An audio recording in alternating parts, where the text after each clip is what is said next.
Right, hello, welcome everybody. So I'm actually the joint PSHCE at my school and I'm responsible for anti-bullying. And for the last 3 years, we've used ABA to guide us through the process of making sure that anti-bullying is not just part of anti-bullying week, but that actually it takes part in the whole year. And it has been huge in helping us to develop our pupil voice. So it was completing the action plan last year that we realised that we really did need to put CPD as a key priority. And so we worked really, really hard to make sure that we engulf the whole community and every member of staff in developing this. So by putting it into context a bit more, obviously we all strive to keep our children safe and happy, but we had a huge influx of children from other countries, including the Ukraine and Russia. More of our children were being referred as HCPs, and we also had an increasing group of young carers across the key stages. And so we really did feel that in order to develop our knowledge and understanding and to ensure that our strategies and support systems in place were having a positive impact, that we really did need to put CPD at the heart of what we were doing.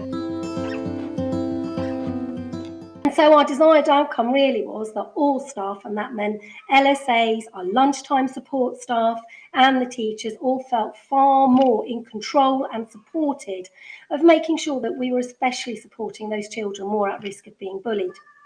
So what was some of the action that we took? Well, I have to say that the ABA CPD is just incredible. I worked my way through all the CPD that's available to me, and what I did was I put a notebook together, which I then shared with the staff in a staff meeting. We put it into staff briefings, and we put it all onto our shared drive so that everybody had access to it. And then on a weekly basis, we were drip feeding it to the whole staff via the briefing, and we found that that was really, really successful. To make sure that our classroom practice was as good as it could be, every member of staff, including LSAs, received QFT training, so the Quality First training. It was led by the SLT and our SENCO. We looked at that magnificent 7 of outcome, support, input, accessibility, pace, questioning and task. And what we did was we really focused about scaffolding, differentiations and other strategies that were available for the teacher and the LSA to support the children, and especially our SEND children within the classroom setting. And all that information is available to all the staff to go back to again. We also wanted to make sure that our reporting processes were absolutely fully being accessed. So we reviewed them and then we retrained every single member of staff on CPOMs and provision maps. And we paid into a new Surrey safeguarding programme just to make sure that we were all 100% up to date and that everybody knew how to report anything that they were worried about. We built a library filled with books representing the incredible diverse community, and we had meetings and staff meetings there, and we were all part of ordering the books to ensure that we will be able to use those books to support our children sensitively during general lessons, during playtimes, and through our new English curriculum too. We didn't want to just rely on all our resources. We also invited in our school improvement officer and a special needs advisory team, and we asked them to come and review our SEND programme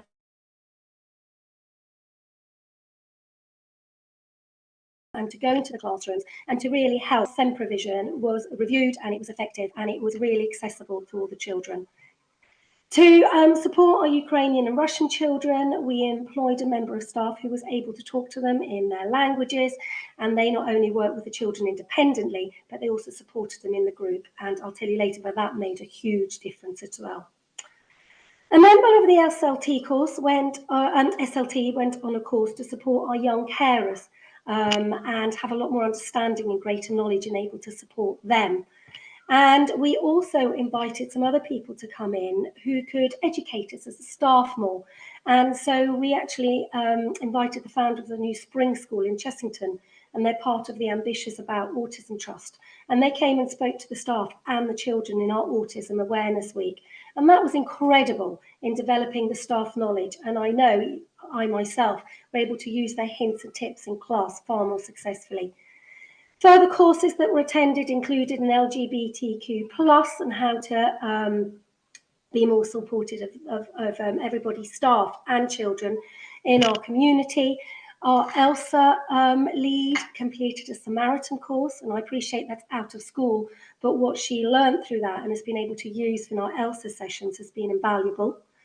And in view of the mental health of both the children and the adults, we have got a member of staff, the office staff actually, working through the Senior Mental Health Lead Training Programme. And our Drawing and Teaching LSA lead has been going through the Mental Health First Aid course as well. So all of these things have really been supporting the children and the staff. And we have developed our dyslexia, so we've got a new speech and language programme, which all the staff were trained in, and the same goes for colourful semantics. But one of the main things that we wanted to put in place was so that we could learn from one another. We have put together a video library, and people have been generously allowing their interventions and some of their supports with permission of the children as well to be videoed.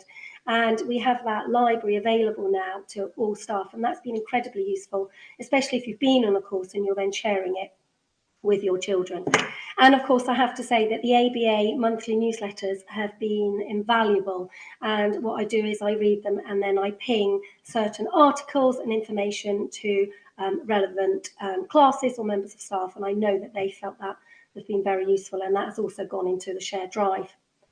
So what impact has that had? Most importantly, I think we all feel far more informed, more sensitive and more resourced that we can meet the needs of all the children, and especially those children more at risk of being bullied.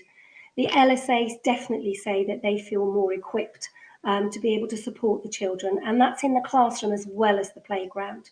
And we've made information far more readily available on our shared drive, and I know people are dipping in and out of that. So we have put articles in there, and I know people are reading that, which is great, and applying it. Our Senko continues to come into school far more regularly, and anything they get, they again are sharing on the shared drive, so we have access to that. And one of the other fabulous things is that we are definitely using the reporting systems much better. And so we've been able to diffuse potential bullying situations. And we've also been able to support the children and adults more readily, because we know what's going on and relevant information is going to the key staff. Our looked after children are meeting regularly with the deputy head, so we feel we are supporting them far more and helping them to cope with the enormity of what they have to deal with at home.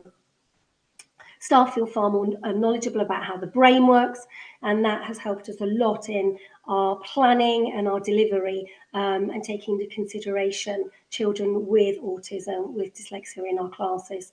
And generally, as a whole community, I think we feel more supported with our mental health, and we feel it's more understood by everybody. But of course, it doesn't stop there. So this year, a few more things have come to light. So we are now in our action plan this year, we are putting in the zones of regulation in every classroom rather than just our ELSA. We have got a staff questionnaire that's about to go out just to check if there are any gaps that LSAs or lunchtime staff or teachers feel they'd like us to fill in. And we've also had a recent influx of traveller children, so we will be making sure that we develop our knowledge on that. And I know the ABA has a great resource on that, so we'll be accessing that too. So what have we learned, and what advice can I give you? CPD is expensive.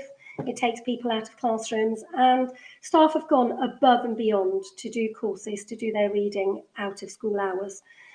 So it can be expensive and it can take time, but we feel that every penny and every minute has been well worth it. And we've also learned that actually there's a lot of free resources out there, and the most important one is just to share what our own knowledge and our expertise.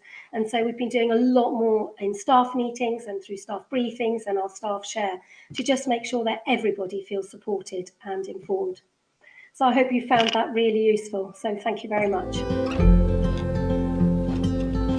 I totally agree about it being a proactive thing, and actually getting the whole community to buy in. So we are trying to involve the parents more. So when we have our meeting at the beginning of every year group now has a slide on anti-bullying and how the schools see it. We have come up with our definition as a school, and pupil voice in there is just huge. So we have the school parliament. They meet every single week. They help develop an anti-bullying logo that's all around the school.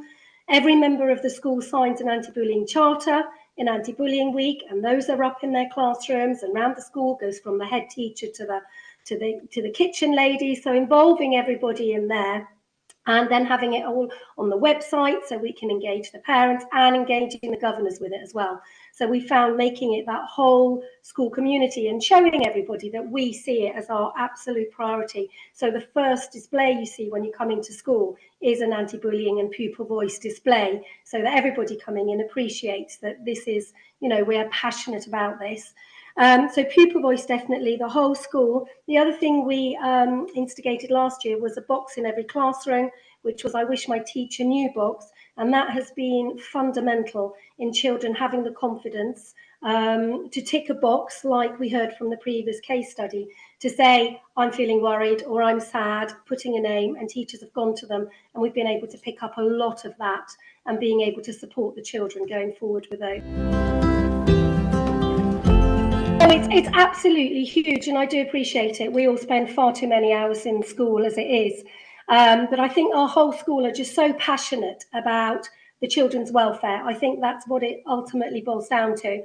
And we've realised that actually it was having a huge effect on us as well. So I think it's having somebody who, so I do spend a lot of time filtering out, and rather than giving everything to everybody, making it accessible to everybody, but then filtering out to certain year groups or classes where I know that they could do with that article or they could do with that training or whatever it is.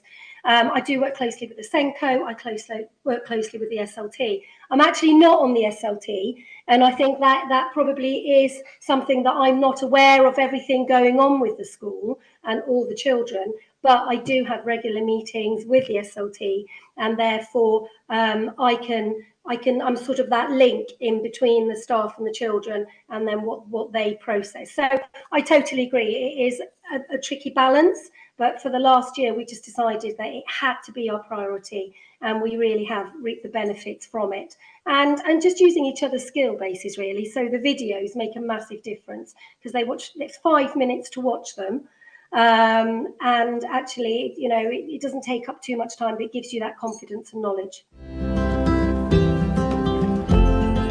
Okay, so that boils down to having a very proactive SENCO and a very proactive SLT. And just so what we've started doing recently is we have a Friday morning briefing for all the staff, in addition to our staff meeting. And to that briefing, the LSAs join us as well. And that has made a huge impact because it means that we are all able to share. And so the deputy will say, okay, we've got this family coming in and they are a family of young carers. And so as a whole school, we are aware of the situations, but then obviously time gets spent with the individual class teachers as well. But I think it's just making sure, because one of the things we found frustrating at the beginning was there just wasn't time to talk to everybody about it, or time to share with LSAs which children or, you know, if I'm in year 1, how do I know when I'm in the playground, which year 3 children I need to keep an eye out? And so that the briefing has made a huge difference because we're just sharing a lot more information. So it's really having a proactive SLT and putting in that weekly briefing meeting, and then everything that gets mentioned in that is then sent out to every single member of staff, so that everybody has that information.